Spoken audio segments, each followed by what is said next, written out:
Alhamdulillah Rabbil Alamin. Assalatu wassalamu ala asrafil anbiya'i wal mursalin Sayyidina wa maulana Muhammadin. Ashhadu an la ilaha illallah wa ashhadu anna Muhammadar Rasulullah. Allahumma salli ala Muhammad wa ala ali Muhammad. Qala Allah Ta'ala fil Qur'anil Karim, ya ayyuhalladzina amanu taqullaha haqqa tuqatih wa la tamutunna illa wa antum muslimun. Hadirin jemaah salat Jumat yang dirahmati Allah Subhanahu wa taala. Puja dan puji syukur marilah kita panjatkan kehadirat Allah Subhanahu wa taala atas segala nikmat yang Allah berikan kepada kita. Dari kita memejamkan mata tadi malam sampai dengan siang hari ini, Allah berikan kesempatan kembali kita untuk membuka mata kita sehingga kita bisa melihat berbagai macam warna seperti biasanya. Sungguh nikmat yang sangat luar biasa.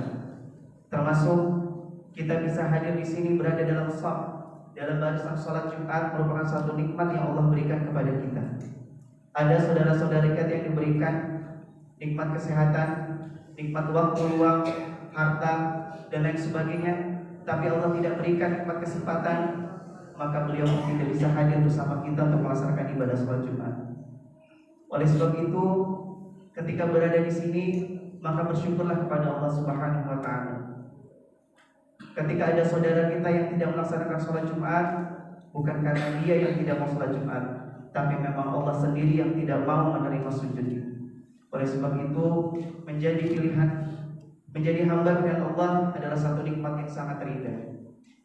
Dan ada satu nikmat yang harus kita selalu syukuri, adalah nikmat iman dan Islam.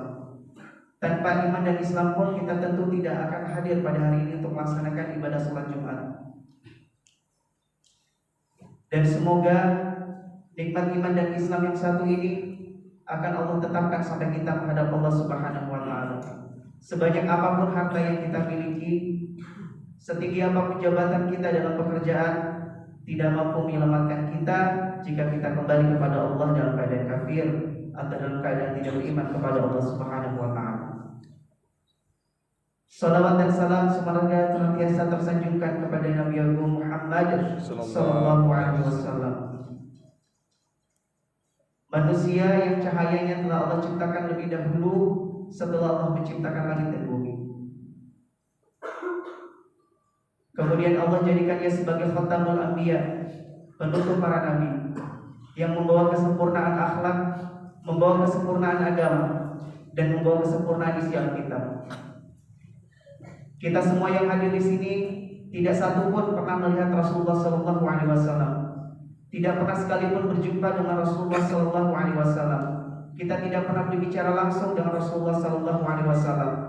Tapi dengan segenap keyakinan hati kita yakin dan percaya bahwa Allah memang telah mengutus seorang manusia bernama Muhammad bin Abdullah untuk menjadi penutup para nabi.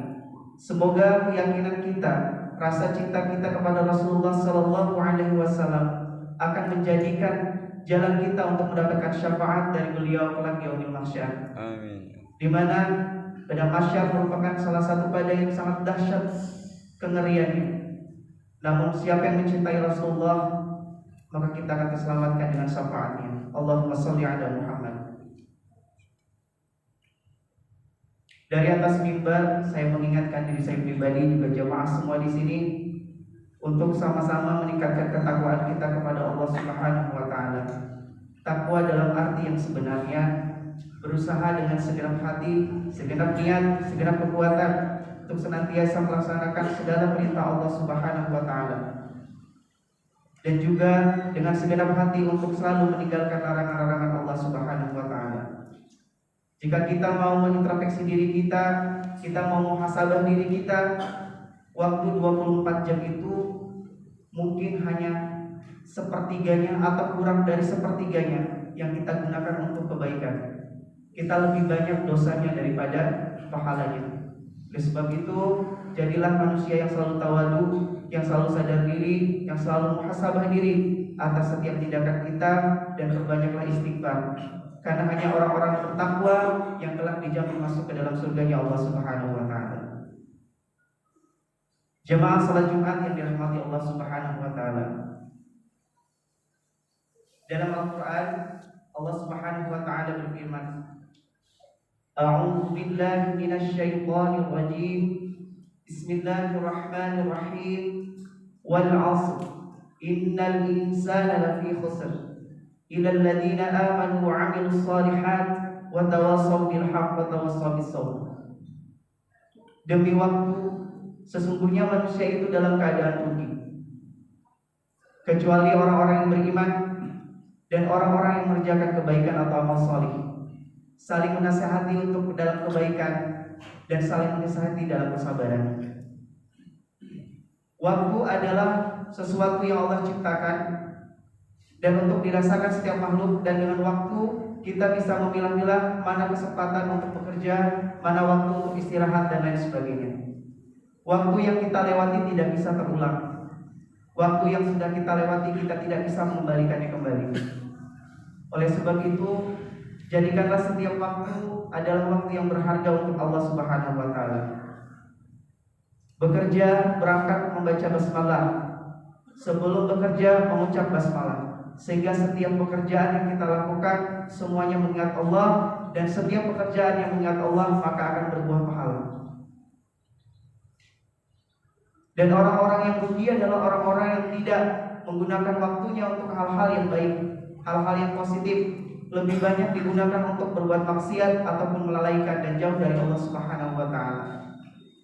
Rasulullah pernah mengingatkan, orang yang merugi adalah orang yang hari ini kehidupannya atau waktu yang dilakukannya jauh lebih buruk daripada yang kemarin. Muslim yang baik itu hari ini harus lebih baik daripada kemarin, dan hari esok harus lebih baik dari hari ini. Itu adalah prinsip kita. Kita sering mendengar time is money, waktu adalah uang. Dalam kamus Islam tidak ada seperti itu. Yang ada adalah waktu adalah ibadah. Karena orang Muslim, bekerja apapun Anda selama halal dalam diri Allah Subhanahu wa Ta'ala, selama bersandar kepada Allah Subhanahu wa Ta'ala, maka semua pekerjaan kita adalah ibadah. Hadirin jamaah rahimakumullah. Dalam sebuah hadis Al-Hakim, Rasulullah mengingatkan bahwa Allah Subhanahu wa Ta'ala memberikan 5 kesempatan atas 5 perkara. Yang pertama adalah waktu muda sebelum masa tua. 5 perkara ini harus diperhatikan dan kita jaga. Kenapa harus kita menjaga masa muda? Masa muda adalah manakala kita masih sangat muda sekali, memiliki tenaga yang berbeda dengan masa tua, memiliki kesempatan, memiliki banyak hal yang bisa kita lakukan dengan usia kita yang masih muda. Oleh karena itu, kata Rasulullah SAW, dari 7 golongan, salah satu dari 7 golongan yang akan mendapatkan syafaat dari Allah Subhanahu wa Ta'ala, yang langsung dilindungi bisa masuk ke dalam surga, adalah pemuda yang dia tumbuh dengan lingkungan mencintai Allah Subhanahu wa Ta'ala dan selalu tertaut ke masjid. Oleh sebab itu, jamaah salat Jumat yang usianya masih muda, manfaatkanlah masa muda kalian untuk mencapai ridho Allah Subhanahu wa Ta'ala. Jangan sampai menyesal di masa tua. Seperti yang saya sampaikan, waktu tidak bisa diulang kembali. Ketika sudah berada di titik masa tua, kita baru menyesal. Kenapa tidak kita lakukan ini di masa muda? Kenapa aku tidak sholat di masa muda? Kenapa aku tidak puasa di masa muda? Semua penyesalan itu hanya tinggal penyesalan. Oleh karena itu, untuk kita sebagai orang tua, didiklah anak-anak kita dengan didikan yang baik. Khawatirlah ketika sendal anak kita tidak berada di masjid. Khawatirlah ketika anak kita tidak berada di barisan jamaah sholat 5 waktu. Khawatirlah ketika anak kita tidak bisa membaca Al-Quran. Dan khawatirlah ketika anak kita tidak bisa berdoa untuk kedua orang tuanya. Jangan bangga ketika anaknya pintar tiktokan. Jangan bangga ketika anaknya pandai bernyanyi tapi tidak pandai membaca Al-Quran. Nyanyian tidak akan sampai kepada alam barzakh ketika orang tuanya meninggal dunia. Oleh sebab itu, ketika orang tua memberikan amanah handphone, jangan canggih sekarang, maka kontrollah anak-anak kalian agar HP-nya digunakan untuk hal-hal yang positif, mencari sesuatu yang bisa mendekatkan mereka kepada Allah Subhanahu wa Ta'ala. Masa yang harus dijaga yang kedua adalah waktu kayamu sebelum miskinmu. Semua manusia itu kaya dari sisinya masing-masing.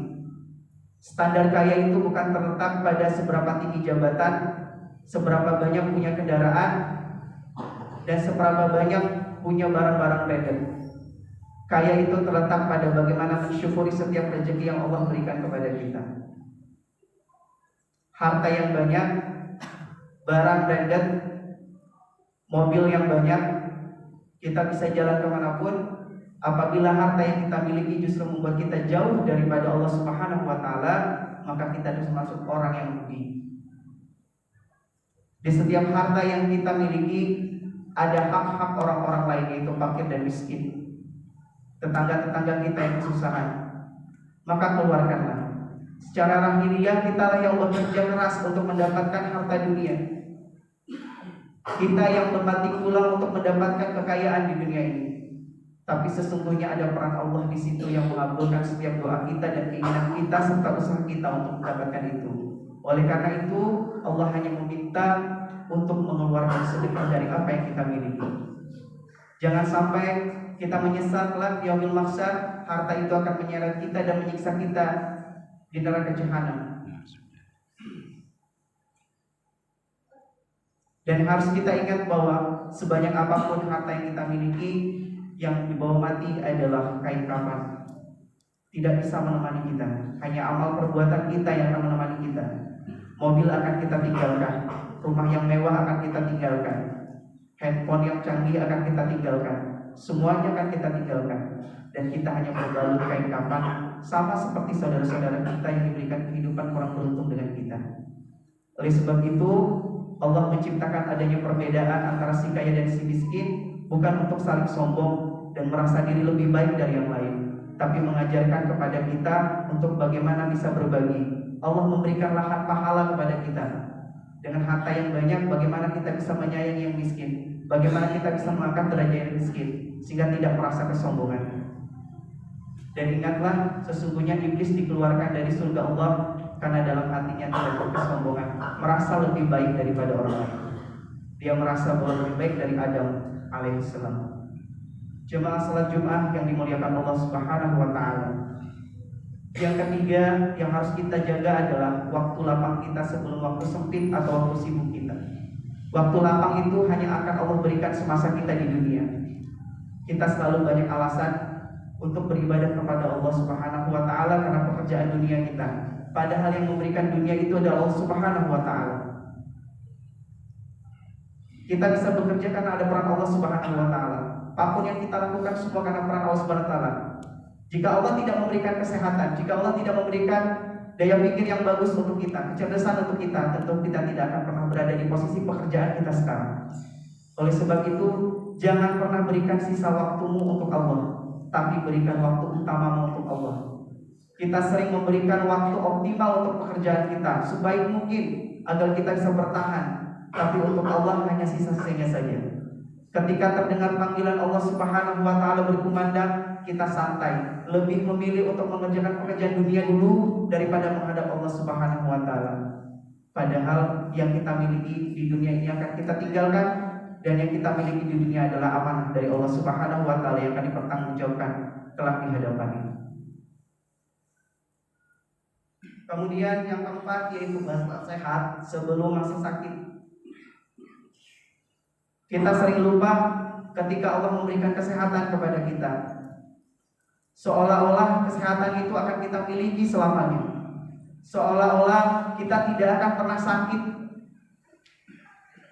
Padahal kita bisa mengambil ibrah dari setiap saudara-saudara kita mungkin atau tetangga kita yang sekarang terbaring di rumah sakit.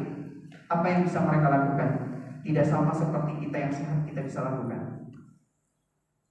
Kita bisa sholat berjamaah, mereka tidak bisa sholat berjamaah. Kita bisa bekerja, mereka tidak bisa bekerja.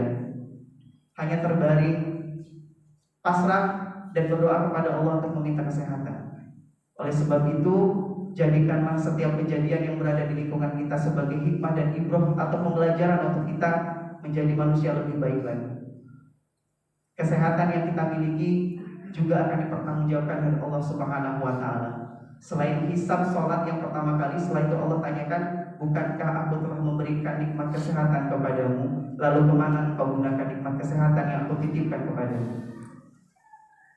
Oleh sebab itu, sama-sama kita muhasabah diri kita. Kesehatan yang Allah titipkan kepada kita banyak digunakan untuk maksiat atau banyak digunakan untuk menghadap Allah Subhanahu wa Ta'ala.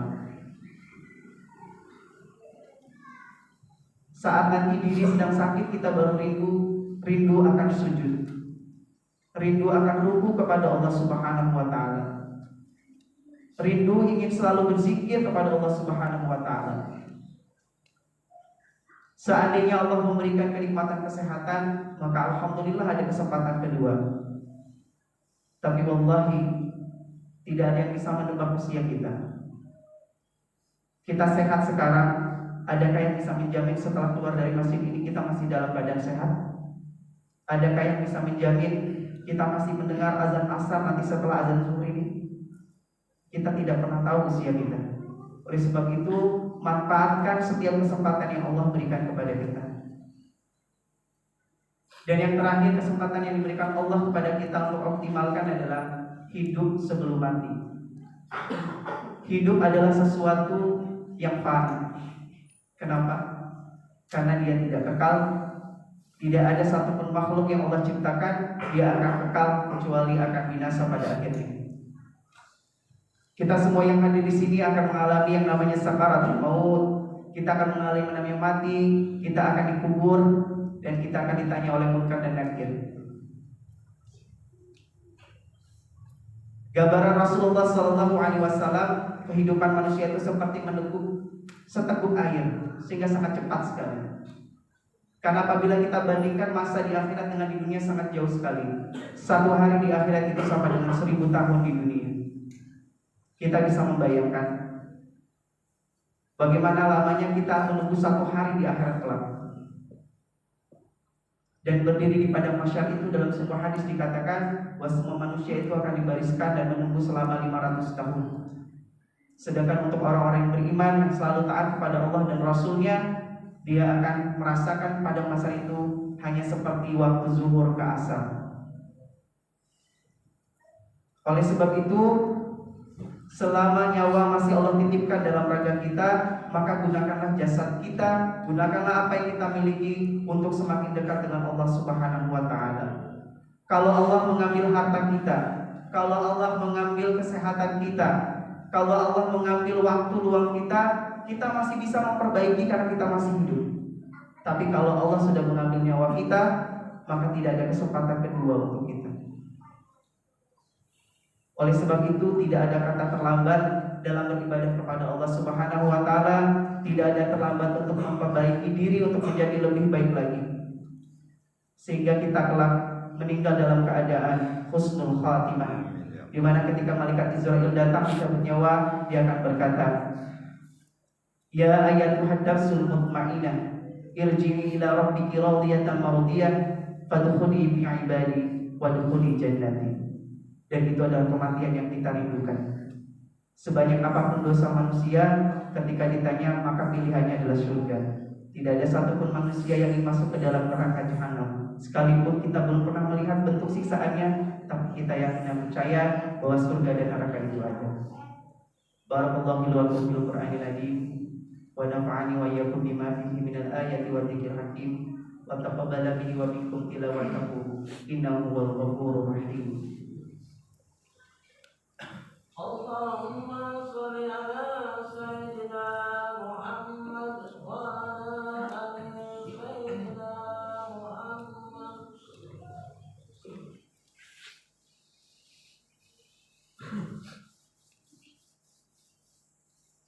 Innal hamdalillah nahmaduhu wa nasta'inuhu wa nastaghfiruh wa na'udzu billahi min shururi anfusina wa min sayyiati a'malina. May yahdihillahu fala mudilla lahu wa may yudlilhu fala hadiya lahu. Asyhadu an la ilaha illallah wa asyhadu anna Muhammadar Rasulullah.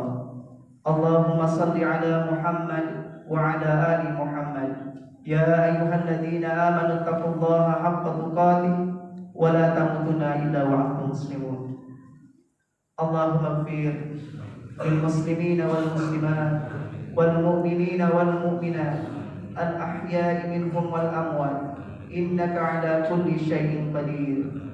اللهم إنك تعلم أن هذه القلوب قد اجتمعت على محبتك والتقت على طاعتك وتواحدت على دعوتك وتعاهدت على نصرة شريعتك، فوثق اللهم ربطاتها وأدم مدها واهدها سبلها بنورك الذي لا يخوى صدورها بفيض الإيمان بك وجمل التوكل عليها وعمدها على سعادة في سبيلك. إنك نعم المولى ونعم النصير، إنك نعم المولى ونعم النصير، إنك نعم المولى ونعم النصير. وصلى الله على محمد. سبحان ربك رب العزة عما يصفون والسلام على المرسلين والحمد لله رب العالمين. أقيم الصلاة.